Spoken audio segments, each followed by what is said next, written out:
Hello, my name's Christine. Welcome to Book Talk. Today we are discussing Onyx Storm by Rebecca Yarros. Oh my god. Since finishing this book, I have become obsessed with this series. I have taken a full-blown nosedive into the Empyrean world. All I've been doing in every spare moment is listening to Fourth Wing now, because now that I've read Onyx Flame, I cannot stop thinking about this. And this happens with a lot of third books in series. But that's what happened with Heir of Fire for me. That's what happened with City of Glass. It's a thing. I am fully obsessed with this novel, with the characters. I'm in love with them. I'm full blown in love with Zaden Ryerson. I've never felt more alone than when I finish Onyx Storm. I'm a single woman, and a lot of the time I'm like perfectly happy single and I go through my waves of dating. And after Onyx Storm, I was like, I need Zaden Ryerson in my life and I need him now. So I guess I gotta get on Hinge and fucking look for him.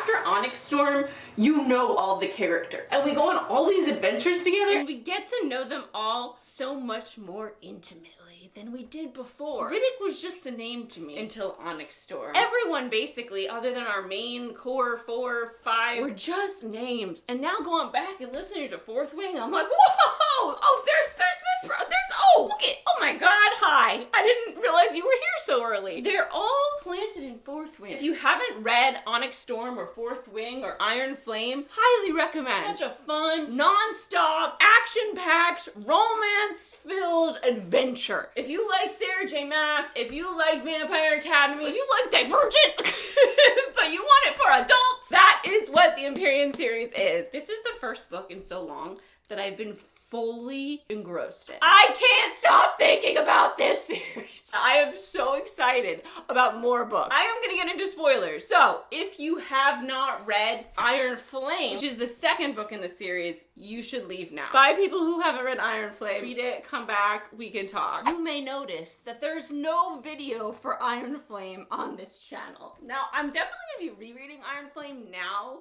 with the perspective of Onyx Storm, and I vlogged the first 65% of my read. I have a lot of little reels from clips of those vlogs on my Instagram and on my TikTok at xtinemay. And I didn't get to the end of this until 2 weeks before Onyx Storm came out. I was being tortured by the lack of Zaden in Iron Flame. This was the new moon of the series. And just like with Twilight, when I first read New Moon, I was so mad I never wanted to fucking touch that book again. And this is way less stressful than that. We do get Zaden sprinkled throughout the book, but we also are literally tortured. Literally tortured through Violet's torture training throughout so much of Iron Flame. It fucking hurts. This book ends with Zaden becoming venin, and it is deeply upsetting. Okay, we're gonna get into spoilers now, actually. We're going into Onyx Storm. If you haven't read it yet, you don't want to be spoiled, leave now. Bye-bye. Read the book, come back, and we'll discuss it. Okay? I'm gonna start at the end right after this, the end of Onyx Storm, so you don't want to stay. I will spoil you. Leave if you don't want to hear it, okay?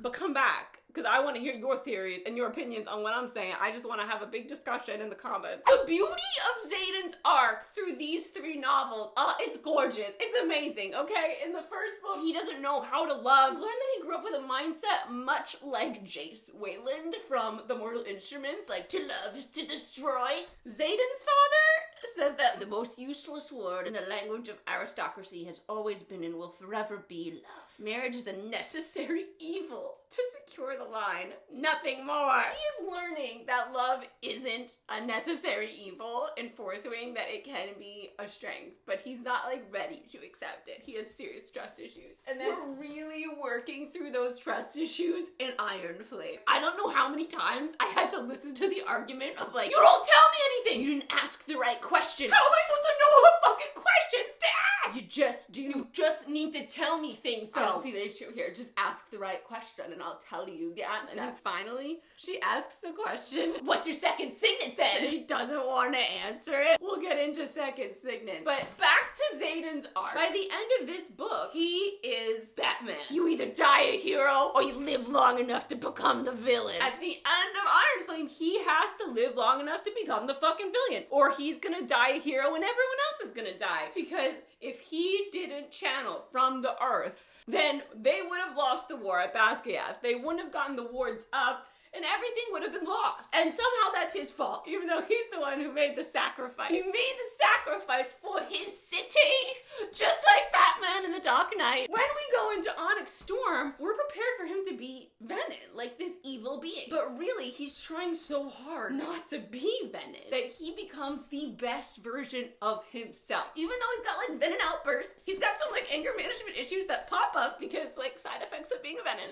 Skating on the ice. That's how he described the Veninisms taking over his emotions. It's like turning off the switch. The emotion switch. I don't know if you watch Vampire Diaries. You probably did if you're enjoying this with me. If you haven't, go watch Vampire Diaries. Get your fix in once you finish this. But when you're a vampire, you can turn off your emotions, and they talk about it like they flip the switch. And that's a lot like what Zaden's describing. He can feel the emotions kind of screaming under the ice, very muted, but he's just sliding right over them. He becomes the most open, vulnerable, loving, like him calling Violet love and being like, love, go get some sleep, and like just being considerate and gentle and laughing, and and when he was brooding, like it was all devastating because like we were brooding for him. All I wanted in this fucking book was a cure, and I was Violet when she was like, no, he's not Venin, he's mine, he's my Zaden, and I'm just like, yeah, he's my Zaden, back off, he's not Venin, he's still my Zaden. My feelings for Zaden Ryerson are out of fucking control. Once we got going in Onyx Storm, I was like, okay, there's only 3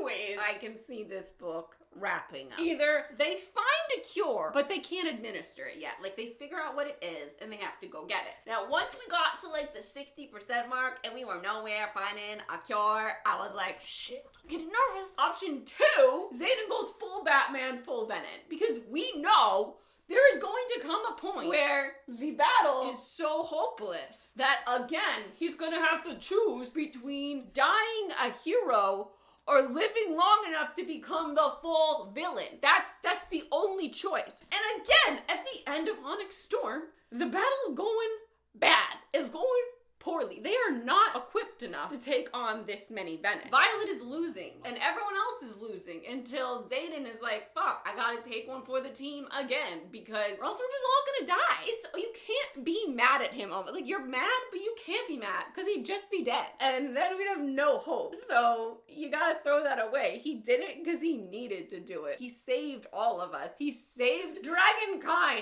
Rider kind, humanity. He saved us. She wasn't gonna be able to defeat Theophany. Like, we've never seen everyone so vulnerable. We've never seen Tairn as vulnerable as we see him in Onyx Storm. I was so upset when he fell down that ravine, when Theophany made that tornado, and this is like in the first 20% of the book. She brings Tairn down, and for a second, Violet is terrified that he's dead because he's knocked out. Like, we've never been in that position. He is our rock. He never gets hurt, and if he gets hurt, it's never a big deal. That was a big fucking deal with her and Garrick being cornered by Theophany. And then at the end, when he's taken down by a net, like a fish in the sea, it's like Finding Nemo, like, and he can't swim down. He can't get out. He's already up in the sky. When he would have to do a backflip, but it was weighted down. Like, it was horrifying seeing him in that position. Anyway, that's option 2. He goes full Venin, and we did do that. And then my other thing in my head was like, or it's gonna end where they both go Venin, which is the darkest timeline. I was like pretty sure that Rebecca wasn't gonna do that to us. The most frustrating thing about these books is that Rebecca does torture us with these cliffhangers. Excluding Fourth Wing, which was just a great cliffhanger,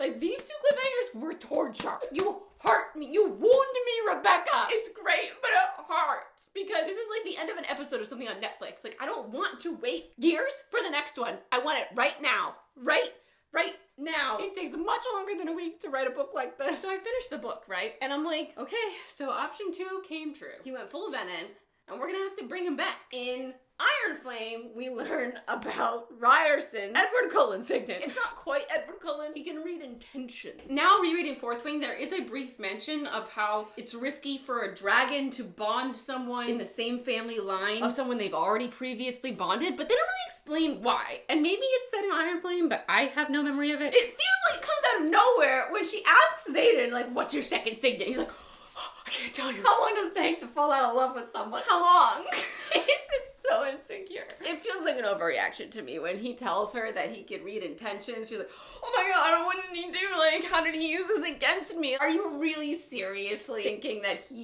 used it against you in some way? Who knows, Zaden? She gets over it pretty quickly, but the way she asks the question, it just makes it sound like it's something that's been swimming in our heads forever, but she's never really thought about it to us. You think I didn't realize that you bonded to Sigale, who your great-grandfather bonded, and when a family member has bonded to a dragon that you've bonded, you either risk going mad or you get a second signet. Now, that leads into a much bigger question, because now it seems that all of the marked ones have a second signet. I've been trying to figure out how this exactly worked, because all the children of the rebels that died, they were killed by dragon fire, but that dragon fire triggered a relic on all of those kids. And I just don't quite understand how that one dragon has deemed all of these children's second powers. You know what I mean? Because we learned about channeling, and you channel your signet through the bond with your personal dragon. And if all of those signants came from one dragon, like, you know,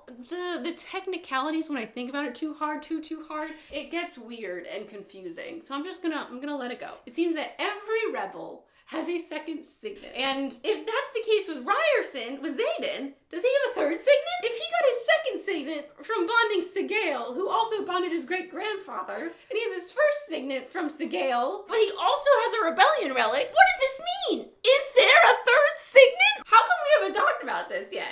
Why doesn't he have one from being marked? And everyone else does. We learned that Imogen can, like, turn things to stone. Garrick is a wind walker, or world walker. He can manipulate the wind, that's his first thing. And his second thing is that he can teleport, basically. He can bring people with him. Now, we end and he's gone full venin. Do you think that possibly the third signet can manifest, maybe, like, it'd be like an emergency signet? It's like the emergency eye wash in his science laboratory. If he starts to go venin, he pulls the third signet and it infuses him with his soul again. It's like a soul protector, like you think you lost your soul, but actually it just went into the bubble, which is his third signet. Yes, that sounds ridiculous, but something has to happen to ensure that his soul is still intact. Okay, like, we have to mend it somehow. If Brennan's not gonna do it, then the third signet does. What is the third signet? I just thought this through in this very moment, so I haven't come up with, like, real potential third signets other than, like, love. What if his third signet is love? I love that there is, like, a very clear reference to how the cure to everything in every fantasy novel is love. And honestly, Zaden did sacrifice himself, like the basket of Jesus, at the end of the Iron Flame battle. And he sacrificed himself again for everyone else to live. So I feel like it's not that big of a stretch to say that maybe that love will protect his soul from actually truly evaporating like ash on a fire at the end of Onyx Storm. Like, he describes it very beautifully. Like, I felt my soul trickle away like Voldemort at the end of Harry Potter the movie 7 Part 2. But really, Zaden, I don't think so. I don't think so. You were in there, okay? Your third signet just captured the pieces in a bubble. We just have to pop it, and then you come back to life. Like, that would be great. But in all seriousness, like, third signet, what do you think? I think there's something here. I can't stop thinking about it now that I've opened up this bottle of worms. Bucket of worms? There's a reason why we didn't talk about this being from his rebellion relic. We talked specifically about it being from his ancestor, either second signet or madness. Now, this is a completely different story, the rebellion relics. He's got all three. What is his third signet? Okay, so let's talk about Violet's second signet. We've been waiting for this forever. We had Stopping Time, which was a complicated non-signet signet in Fourth Wing from Andarna, because she was a child. And apparently childs get gifted with, like, a great ability to protect themselves while they're still babies, but then it goes away and they can't use it anymore. So she had, like, a faux second signet for a little bit. She has lightning, and in this book it's very obvious that she keeps going into Zaden's dreams and other people's dreams. Toward the end, they finally say out loud, Zaden's like, wait a minute, I think you're a dream walker. And she's like, a dream walker? No way! And he's like, yeah. You were in my dream. That was my hand.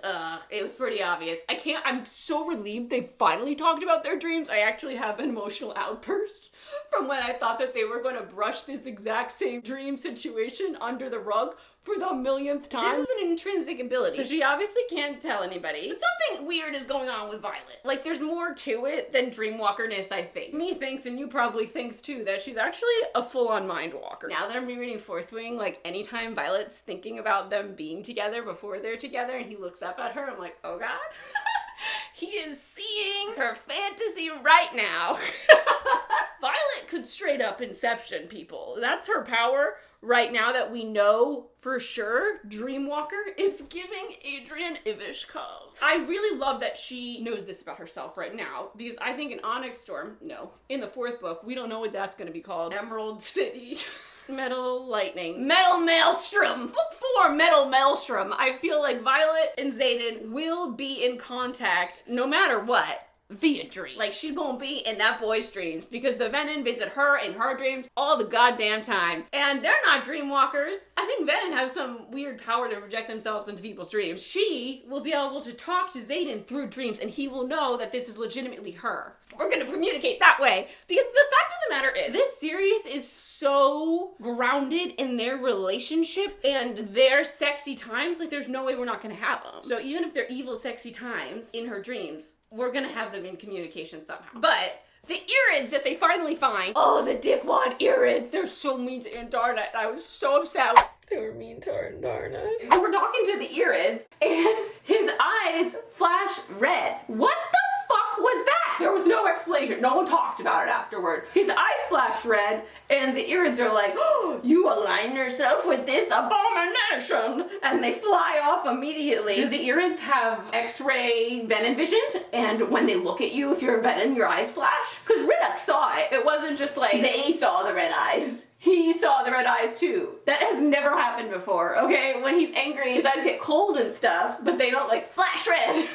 Venin, like that's not what happens. That's never happened when Andarna looks at him. And the fact that they can do it makes me extremely suspicious about what else they know about venin. We learned that the Irids are a peaceful, warless society. They wanted Andarna to hatch. This was their dream for Andarna. To hatch and then create a perfect utopian society amongst the humans. Like, how was she supposed to know she was a baby? You can't just like put a baby amongst a bunch of people at war and be like, you will create peace. What was the thought process?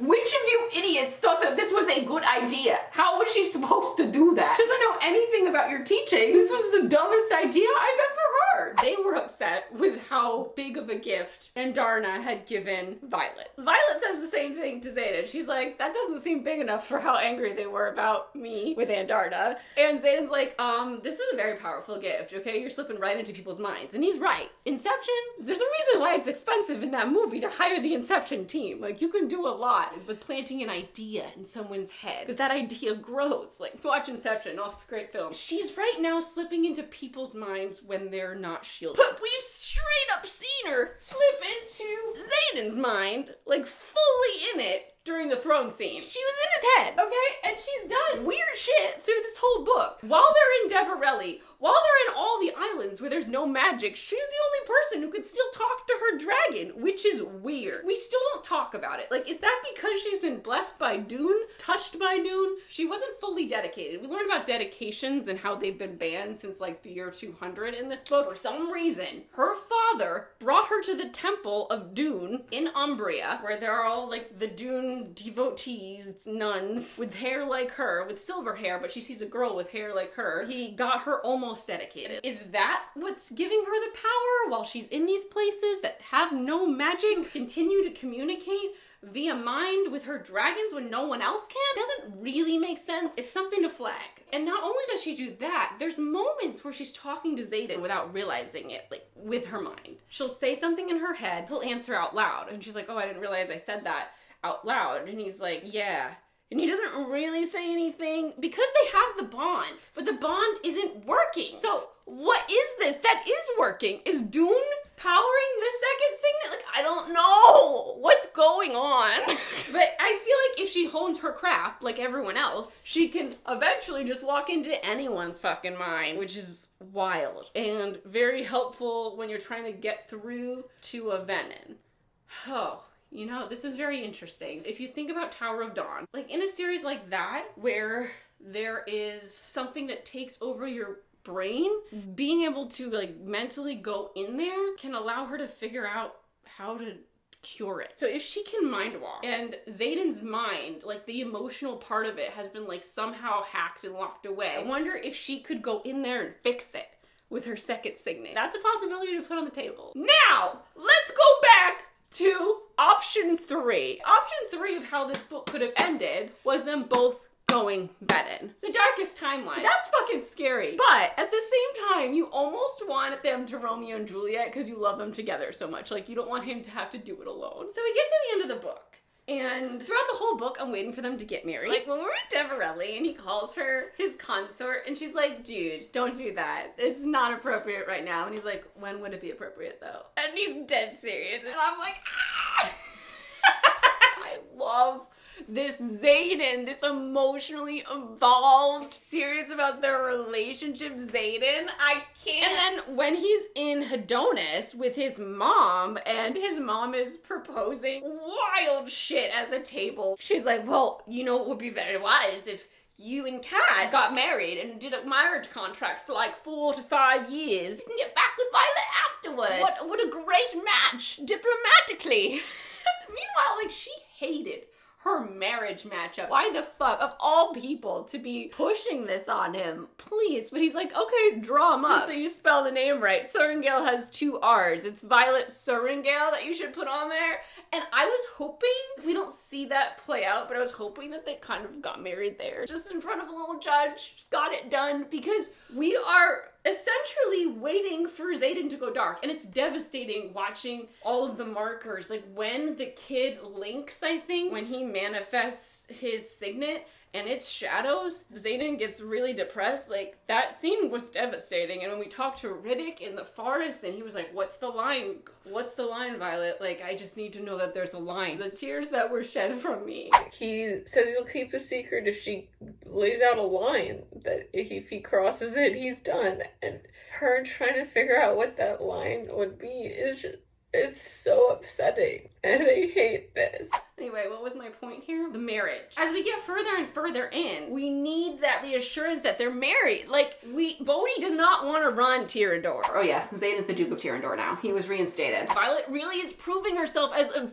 fantastic leader in this book, and it is so beautiful to watch her stepping into that role because she is so good at it. Like in Deverelli, Zaden loses it. His anger management just goes, he sucks the magic out of one of her little runed things and kills everyone. When she takes charge, she's like, sit down and put your head down. And Darna, do this, do that. Oh, it's beautiful. I fucking loved it. And the way he just obeys is hot. And that happens time and time again. And it's very like, with great power comes great responsibility. The best leaders are the ones that don't choose to be leaders, that have power thrust upon them. Like we see it in epic after epic, and now it's happening to Violet, and it's gonna happen to her with Tyrrendor. So at the end of the book, we're very distracted by this whole marriage thing. She manages to kill Theophany with this special marble dagger. Auric went and got her from the marble ceiling of the Temple of Dune in Umbria because Theophany used to be a devotee to Dune. Auric is a precog, so he could see the future like that's so Raven. I was just like waiting for him to explain that the whole time. I was getting annoyed. I was like, Auric, stop saying shit and not explaining yourself, okay? He's like,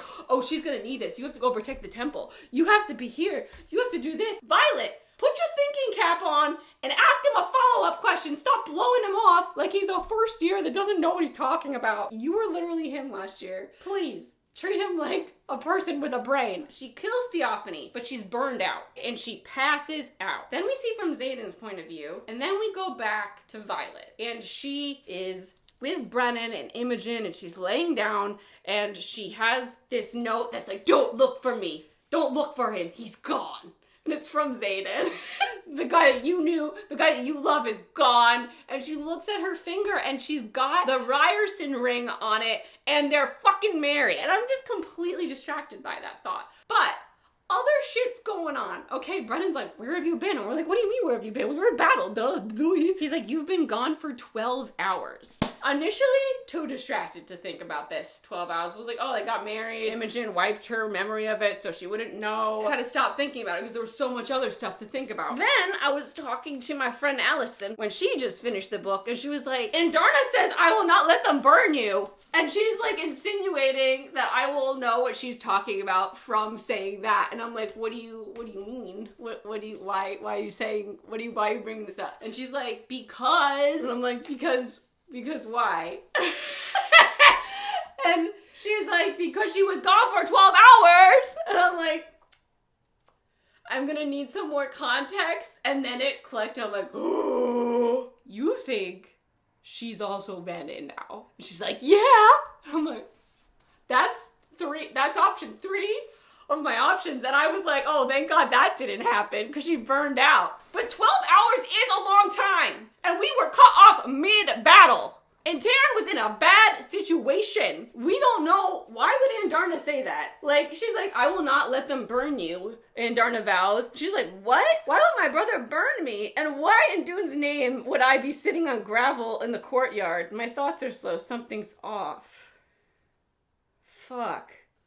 She could be venin. Oh, there are a million different situations that could have happened in those 12 hours other than them getting married. They would have to wait before giving her back for her eyes to go back to normal. This is weird. What if it happened and she's just, what if she is venin? And then my other thought at the end of this book, which didn't have to do with this, but now I'm like, oh, well, at least if she is venin, there's 2 of them and they're in this together. What if the venin are the only people that know the cure to veninism and they're too far gone to ever want to do it because they're too infatuated with the power. They're addicts. Theophany makes a point of saying that she has the information that Violet wants the most. And when she said that, I was like, Violet! She knows! But Violet doesn't think that, like, she has the information that she truly wants because she's like, well, I want the information of how to not be a venin. How do you not know that she doesn't have the cure, okay? And I thought that maybe she would trade herself, like her soul, and go with her and become venin to get the cure for Zaden and then hope that he would come for her and cure her. You know what I mean? If she's venin, that's crazy. And we don't know anything about venin society. Zip. Zero. Nothing. There's that other guy that was trying to be Zaden's teacher that also wanted to be her teacher, right? Very interesting. There's all this interesting stuff about Violet's parents too. I had this crackpot theory that I put on TikTok and Instagram about Violet's dad potentially being like the king of the venin. We don't get the details of his sickness and he just keeps getting more and more sick. What if he was becoming venin as well? And then there's the really nice parallel of how Mrs. Sorrengail fell in love with a man who turned venin, and she fell in love with a man who turned venin, and they were both searching desperately for a cure. I know you're gonna tell me Rebecca confirmed that her Mr. Asher Sorrengail is dead, but when Rebecca confirms that, it doesn't matter because it's a series. And if that is a plot twist, there is no way in hell that she's gonna confirm it for you, okay? She's the author. She's not gonna ruin her book. And if she was asked that question and she was like, oh, I don't know, it would be confirmed. She needs to shut that shit down. And how do you shut that shit down? You say no. You have to lie. Authors do it all the time, especially authors of fantasy series where huge plot twists happen right and left. You can't assume that anyone's dead unless you see them cut up the body and put it away. And even then, you never know if there's a spell that could bring them back to life. This is fantasy. You never know. I'm not taking anything off the table. I still really like this theory because that would jolt me to my very core. And that's what you want a plot twist to do. I've heard the theory that Naolin, who is Taryn's last rider, who died in the rebellion 5 years ago by burning out, and he was a siphon. And that's really interesting too. I'm gonna put a pin in the fact that Sloane is also a siphon and very powerful. And I'm like, why don't we have her with us at all times? Because she is basically a portable charger. We could use a portable phone charger so that anyone who's burning out, who's really important, could have someone to back them up at all times. Setting that aside, that's how Naolin died. A lot of people think that he went venin and he's the king of the venin or something, but that is not gonna like shake us to our very core when we find it out. We'll be like, oh, wow, that's dark and unfortunate. Wow, Taryn's been through the same thing that Sigale has. But it's more powerful if it's Daddy Sorrengail. Like, that shit would be crazy. Like, he was a scribe, he was doing all this research, and if she goes venin and then gets to meet him, that's gonna be so interesting. We have to explore the venin world. So we're either gonna do that through Zaden in the next book, or through both of them. Or, like, through her trying to find him, because I don't think she's gonna listen to that note being like, he's gone. We're gonna see them together. I think there's a 50% chance that legit they're both venin, which would be kind of fun. I just love that we're all in this together. The problem is that she needs to be the tether, and if she also goes venin, she can't be the tether. So who will be the tether? But it is interesting that we jump to Imogen's POV and Rhiannon's POV at the end of this book. Could it be that they are both venin and that we're also going to be seeing from Rhiannon and Imogen at the end of this book, and their friends are going to play a big part in tethering them to the reality of love in the human world, and they have to go up against them as villains? Like, this is a 5-book series, so like the idea he would be cured by the end of Onyx Storm was far-fetched. It was just like my hopes and dreams, you know, and probably your hopes and dreams too, because we don't like this. It sucks. Imogen's chapter was so moving. Like, I sobbed at the end of her chapter with Quinn, but Rhiannon's really wasn't necessary. So I feel like that could be foreshadowing for the next book, that we're gonna see from more POVs, and maybe that means that she is going dark because she won't be with them and will need to see their point of view. It's curious. It's very curious. Oh, we didn't even talk about her ex, the Prince of Navarre. Holden, Aric's older brother. I knew something weird was up with her relationship with Aric. She just knows the Prince of Navarre casually in Iron Flame, never explains it. I'm like, what is the history there? This is so weird. This older bitch brother also has anger issues. Violet has a type. Oh my, there was just so much Edward Cullen Zaden in this book, and I had a field day with it. I made a reel about the first time we see that, when they have their first sexy times in this book, at the end of chapter 3, beginning of chapter 4, and his thumbprint gets on the headboard. I can never afford to lose control with you. It was literally words straight out of Edward Cullen's mouth. And later on, after this whole Holden thing, he comes to her door, and she opens it. He's just like leaning against it like this, like, do you love him? Tell me, I need to know. Do you love him? Like the most dramatic angst lord of all fucking time. Did you love him? Zaden lifts his head and pins me with a look that borders on feral. I have to know. I can handle it, but I have to know. Like, Zaden is so good with his words in this book. Like, I'm just so impressed with how far he's come with explaining his feelings. She's like, you're actually jealous. And he doesn't say like, no, I'm not, or just go silent. And he's like, yes, love, I'm jealous. I'm jealous of the armor that holds you when I can't, the sheets on your bed that caress your skin every night, and the blades that feel your hands. So when the Prince of our realm walks into my classroom and starts talking to the woman I love with what could only be considered intense familiarity, and then has the audacity to ask her out right in front of me, naturally I'm going to get jealous. And I'm just like, oh my god, I feel ravished. What a fucking speech! I'm jealous of the sheets on your bed that caress your skin every night? Zaden. We didn't even talk about how Zaden is a sexy professor in this episode, in this book. I can't believe Jack Barlow is still a fuck alive. For some reason, he's important to the venin. Why? I don't know. They randomly dropped him like an Iron Flame when they tested her. They put her in an arena and they were like, fight this venin in a closet. Woo! They opened a closet and Jack was in it, but we didn't really see anything come of that. That was interesting. What's going on with Jack? He's still not dead. He's the cockroach that continues to live, and I cannot fucking stand it. Another curious thing we learned in this book is how to avoid being evaporated and crumbled by the sucking powers. So you can form a barrier by sucking the power around you. Like, if the power's already been sucked, then their sucking powers will stop at that barrier. So Theophany tries to use this strategy to get Violet to wield, to create a barrier around herself so she doesn't get sucked. What did they call it? But instead, she runs to the Wyvern, because the Wyvern has already been magic sucked, and she runs on top of that to avoid being sucked by Theophany. This could be very helpful in future endeavor. Area that's already been sucked can't be sucked. So that's where you plant your battlefield. That's where you plant your fortress. That means that the barons, like all these cities that have been sucked, are now safe from being sucked. I keep saying the word sucked. I know there's a different word for this. Drained! Drained.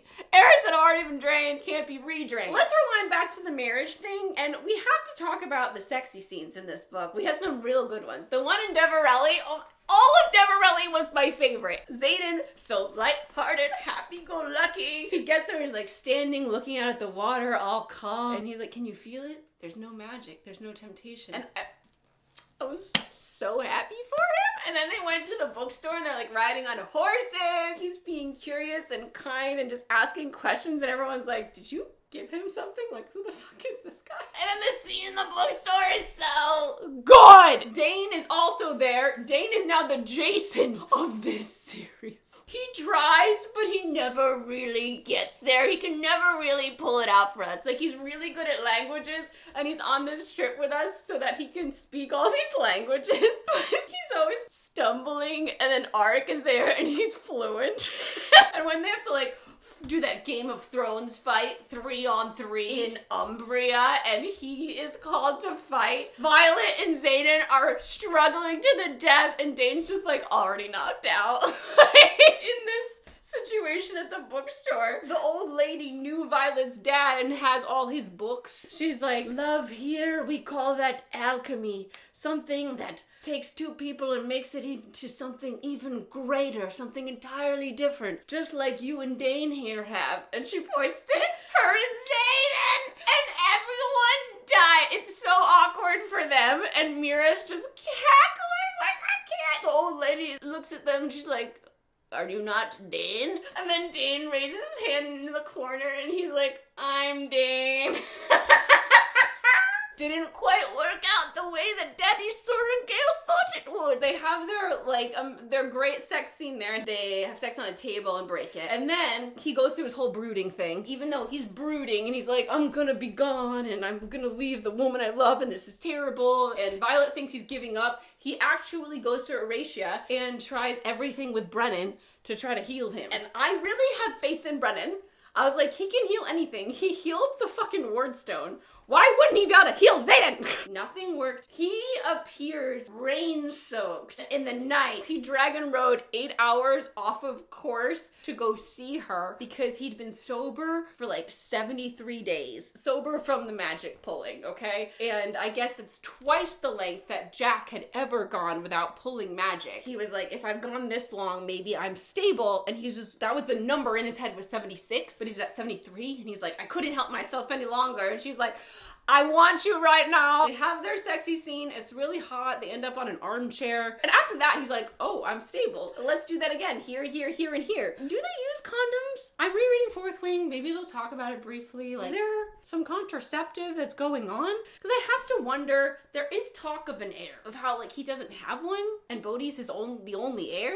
Could she be preggers? Because there's also the parallel there. We talk about, in the beginning of Fourth Wing, how Mommy Sorengale was sick with some sort of fever when she was pregnant, and she thinks that's why Violet is cursed. We never really dig into that. Like, what is this fever that is briefly mentioned in the first chapter of Fourth Wing? Could that have something to do with venenism, or like having sex with her dad when he's a venin and their baby? I know now with her hair, we're like, it's because she was touched by Dune, and that's like the Dune hairdo is the silver. But what is the mom fever? Could she have gone venin? And I saw someone in my comments being like, I think Mama Sorengale was venin. And I'm like, you know what? I like that theory too. Because there's gotta be something there. Her dad was the only person who ever talked to her about venins and had that book about venins. Why? Theophany says that she is the dark mirror of Mrs. Sorengale, of Lilith, right? Because Lilith can control storms, and at first we think Theophany can control lightning, but she actually controls storms.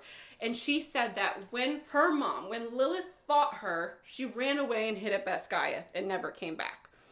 Which is interesting. Could that mean that she was trying to recruit her as well? And then maybe she accidentally became venin and found a cure? Like, no, if she had the cure, she would have given it. No, she didn't know that venin. She never was there to witness Zaden becoming venin. It's really interesting in Fourth Wing also rereading, because when she's fighting Jack Barlow, she literally mentions that there's a ring of red around his eyes. And as first-time readers of this series, and we don't really know much about venin, I just went, but it's straight up right there.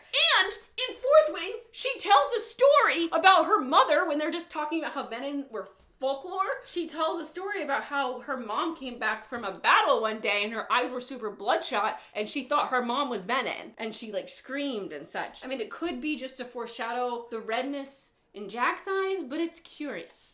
There's so many seeds. Where was I going with this? There's a possibility that Violet could be both venin and pregnant. Like, life can always find a way. I love when Zaden is stable. I was so scared at the end of this book when the siblings were fighting in Violet's room after Aunt Darna left. I cannot believe Aunt Darna left. Very upsetting. Her siblings have to come to pull her out of this big depression, and she and Zaden are in the bathroom and he's bathing her, and it's just like the sweetest fucking thing I've ever heard. I loved it so much. They go back in and her siblings are fighting about her, and I got so frightened in that moment that Zaden was gonna like lose it again and hurt her siblings, and then he would be like crossing the line. Mira dying in this book murdered me. I could not. I couldn't speak. She just come here. I just like legit screamed. Thank God Sloane shows up because like I knew that we needed her, and it's really mirroring the death of Brennan. And we were led to believe that Naolan died trying to bring Brennan back to life. And in this moment, we're talking about Brennan trying to bring Mira back to life. And a siphon is helping him. It's very reminiscent of that whole situation. And Mira didn't die, thank God. I was like, we cannot lose Mira. The last thing I want to talk about here is Pancheck. We knew there was a spy at Basgaya. Who the fuck is it? And at the end, we find out that it's been Pancheck, and I was like, who the fuck is Pancheck? And yeah, we've heard his name mentioned a bunch of times, but we don't really know him. I felt like this reveal was a little anticlimactic. I think his brother is venin. At the beginning of Fourth Wing, when they're at Basgaya, they see Pancheck talking, and Violet kind of leans over to Ree, and she's like, he really wants my mother's job, but he'll never get it. And so he's power hungry, and that is our foreshadowing right there. And every time he's mentioned now, I'm like, oh, well, that's the venin guy. But he's not actually venin, right? It sounds like he has a deal with the venin for power, but he hasn't actually turned. I was hoping it was going to be someone like really exciting. So I don't know where that's going. If he'll become like a bigger part of this, I don't know. I'd love to know what y'all think of anything and everything that I brought up today. If I didn't bring something up, please bring it up in the comments. Let's chat. My name's Christine. I also have a podcast called Those Forking Fangirls where we talk about Fourth Wing, we talk about everything fangirly, all the fandoms and books, TV, movies, all the nerdy shit in an adult way because we are adults. And that's at youtube.com/@thisworkingfangirls, or it's on Spotify. It's everywhere, and it's weekly. Every single week I have a podcast and the podcast video going up. So if you haven't checked that out already, please do. I'm an author. My third book came out last year. Attached at the hip, it's like Survivor if it had a rom-com slant to it, and our lead is 23. It's my favorite book child. If you haven't checked that out yet, the link is in the description. If you want to follow me, I'd love if you follow me on Instagram at xtinemay, TikTok at xtinemay, and of course I'm on Those Forking Fangirls every single week. And I'm gonna try to come back to being here more regularly. I would love to. I just have a lot of jobs. It's hard to juggle them all. I'm Christine. I will see you next time. Bye, everybody.